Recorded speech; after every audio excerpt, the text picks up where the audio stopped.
తులవారికి గనక చూసుకున్నట్లయితే తులారాశి వారికి ఈ మీ యొక్క రాశ్యాధిపతి అష్టమ స్థానంలో ఉన్నాడు. ఇది కొంచెం ఉన్న ప్రదేశం మారే తత్వాన్ని ఇస్తుంటుంది. ఇన్సూరెన్స్ మూలంగా కలిసి రావడం కూడా కలిగిస్తూ ఉంటుంది. ఇక పంచమ స్థానంలో రాహువు, షష్టమ స్థానంలో రెండు క్రూర గ్రహాలైనటువంటి శని కుజులు, సప్తమంలో రవి బుధ గ్రహాలు, అదేవిధంగా భాగ్యంలో గురువు. ఈ గురువు దగ్గరికి శుక్రుడు 14వ తేదీ నుంచి కలుస్తున్నాడు వెళ్ళి. ఈ 14వ తేదీ రవి బుధులు కూడా అష్టమంలోకి మారుతున్నాడు. మరి రాశిలో చంద్రుడితో ఈ నెల ప్రారంభమవుతుంది కాబట్టి ఈ యొక్క విషయాల్లో మీరు అంటే ఈ గ్రహాల యొక్క స్థితి మూలంగా మీకు ఎటువంటి ఫలితాలు జరగనున్నాయి, ఏ దేవత ఆరాధన చేయాలి, ఎటువంటి విషయాల్లో మీరు జాగ్రత్తగా ఉండాలనేటువంటి విషయాలు చెప్తుంది నేనైనప్పటికీ చెప్పిస్తుంది సాక్షాత్ లలిత అమ్మవారిగా భావిస్తూ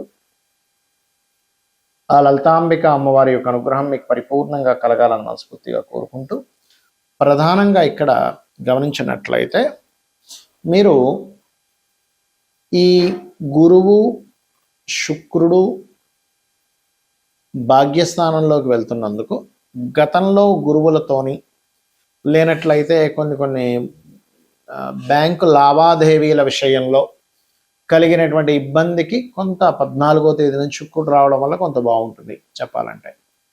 అదేవిధంగా 12వ తేదీ నుంచి మీ ధనాధిపతి తన స్వక్షేత్రంలోకి చేరుతున్నాడు కాబట్టి, సప్తమంలోకి వెళ్తున్నాడు కాబట్టి కొంచెం ధనపరమైనటువంటి విషయాల్లో కొంత ఊరట లభించనుంది మీకు 12వ తేదీ నుంచి మారుతున్నాడు కాబట్టి. అయితే 6లో ఉండేటువంటి శని కూడా ఒక రకంగా చెప్పాలంటే పోటీతత్వాన్ని ఇస్తాడు. కొన్ని లాంగ్ టర్మ్గా ఉండే కొన్ని అంటే దీర్ఘకాలికంగా ఉండేటువంటి కొన్ని సమస్యలను తీరుస్తాడు కూడా. రాజకీయ నాయకులకి చాలా బాగుంటుంది, సినిమా ఫీల్డ్ వాళ్ళకి, రాజకీయ నాయకులకి. మరియు అదేవిధంగా గమనించినట్లయితే ఇక్కడ ఉద్యోగ సంబంధించినటువంటి విషయంలో మాత్రం కొన్ని మార్పులు చేర్పులు చూపిస్తున్నాయి. ఆ మారడం వల్ల మంచి జరుగుతుంది, అందులో ఎటువంటి సందేహము లేదు. కాకపోతే మీరు ఎట్టి పరిస్థితుల్లో 10, 11, 12 తేదీల్లో ఎటువంటి నిర్ణయాలు తీసుకోకండి. ఉద్యోగ సంబంధించిన నిర్ణయాలు తొందరపాటు పడి ఊహించుకొని ఇదేదో తీసేస్తారేమో అనుకునేటువంటి నిర్ణయాలు ఎట్టి పరిస్థితుల్లో తీసుకోకండి. మరియు ఈ 13, 14 తేదీలు మాత్రం ఎట్టి పరిస్థితుల్లో మీరు ఒకటే గుర్తుపెట్టుకోండి, అప్పు ఇవ్వడము, అప్పు తీసుకోవడము, అప్పుల విషయంలో మీరు చేసేటువంటి ఏదైతే ఉద్యోగం చేస్తుంటారో ఆ ఉద్యోగంలో ఉండేటువంటి వారితోనే అప్పుల విషయంలో కొంత జాగ్రత్తగా ఉండండి.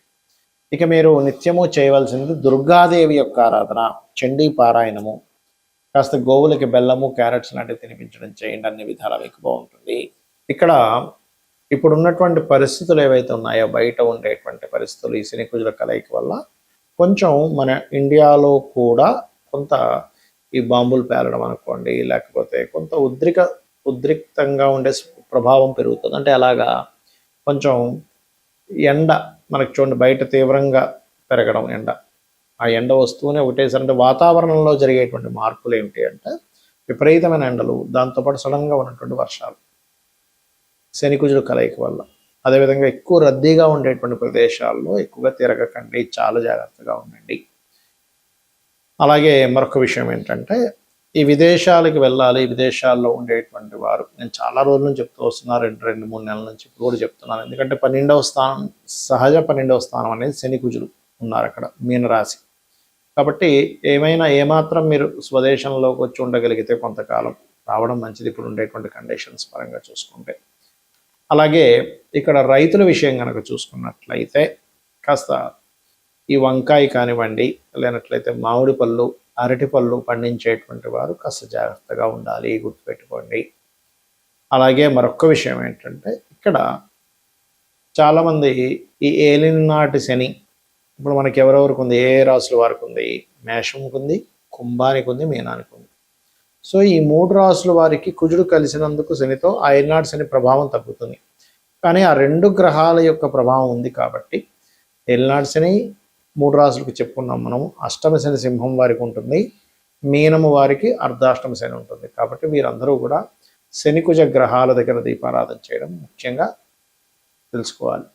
ఇంకొకటి ఏంటంటే షేర్ మార్కెట్ కారకుడైనటువంటి బుధుడు ఈ యొక్క శని కుజ గ్రహాల మధ్యను వస్తున్నాడు కాబట్టి షేర్ మార్కెట్లో మీరు ఎప్పుడూ చూడనటువంటి ఫ్లక్చుయేషన్స్ జరగనున్నాయి రాబోయే 25 రోజులు కూడా గుర్తుపెట్టుకోండి. బుధుడు వస్తున్నాడు మీన రాశిలోకి. ఇది చాలా చాలా చాలా ఇంపార్టెంట్ అయినటువంటి విషయం. అది ప్రధానంగా గుర్తుపెట్టుకోండి. అలాగే మరొక విషయం ఏంటంటే ఇక్కడ ఈ ట్రేడింగ్ చేసేవాళ్ళు, షేర్ మార్కెటింగ్ రిలేటెడ్ సంబంధించినటువంటి వాటిలో ఉండేటువంటి వారు, మరియు మార్కెటింగ్ రంగాల్లో ఉండేటువంటి వారు ఈ యొక్క విషయాల్లో జాగ్రత్తగా ఉండాలి. అయితే ఎప్పుడు కూడా గోచారం అనేటువంటిది మనకి కొంత పర్సెంట్, ఒక 10 to 15% పనిచేస్తే మన పర్సనల్ చార్ట్ ప్రధానంగా పనిచేస్తుంటుంది అక్కడ. కాబట్టి మీ జన్మజాతకంలో గ్రహాలు ఎలా ఉన్నాయి, జన్మజాతకంలో లగ్నం ఎలా ఉంది, లగ్న బలం ఎలా ఉంది, దానివల్ల మీరు ఎదగడం అనేది జరుగుతూ ఉంటుంది. మీ శారీరక సంస్కృత కానివ్వండి, ఇవన్నీ జరుగుతూ ఉంటాయి.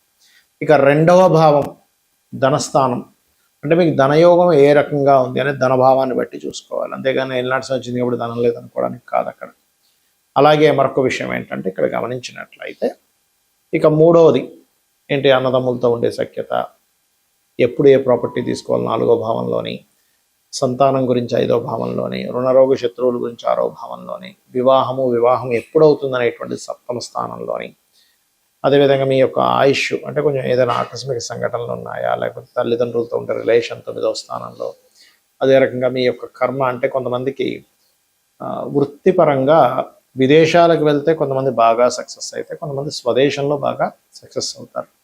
కాబట్టి విదేశాల్లోకి వెళ్తే బాగుంటుందా, స్వదేశంలో బాగుంటుందా అనేటువంటి ఒక క్లారిటీ అనేటువంటిది మీకు మీ 10వ భావాధిపతి ఎక్కడున్నాడనే దాని మీద వస్తుంది. కాబట్టి ఏంటంటే ఇన్వెస్ట్మెంట్స్ కానివ్వండి, బిజినెస్ రాణించేది కానివ్వండి, అన్నీ మీ జన్మజాతకంలో ఉంటాయి.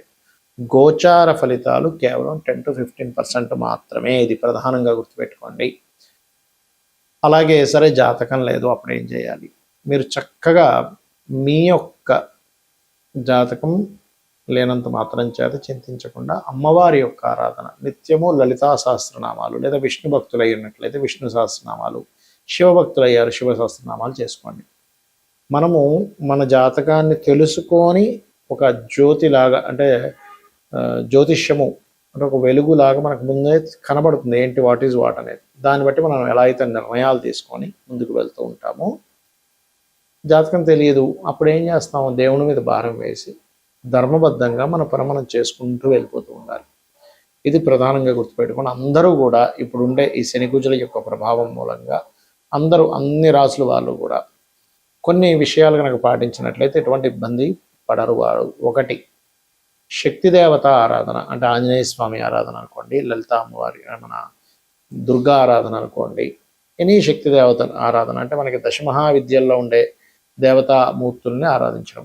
రెండవది, మీకు దగ్గరలో గోశాల కనుక ఉన్నట్లయితే అందులోని దేశీవాలి గోవుకి, జెర్సీ ఆవుకి తినిపించొద్దని నేను చెప్పట్లేదు, కానీ జెర్సీ ఆవుకి దేశీ ఆవుకి ఉండే తేడా ఏమిటంటే ఇందులో సకల దేవతలు ఉంటారు. అదొక ప్రాణి, అంతే. ప్రాణికి మీరు ఇస్తున్న ఫలితం వస్తుంది అక్కడ.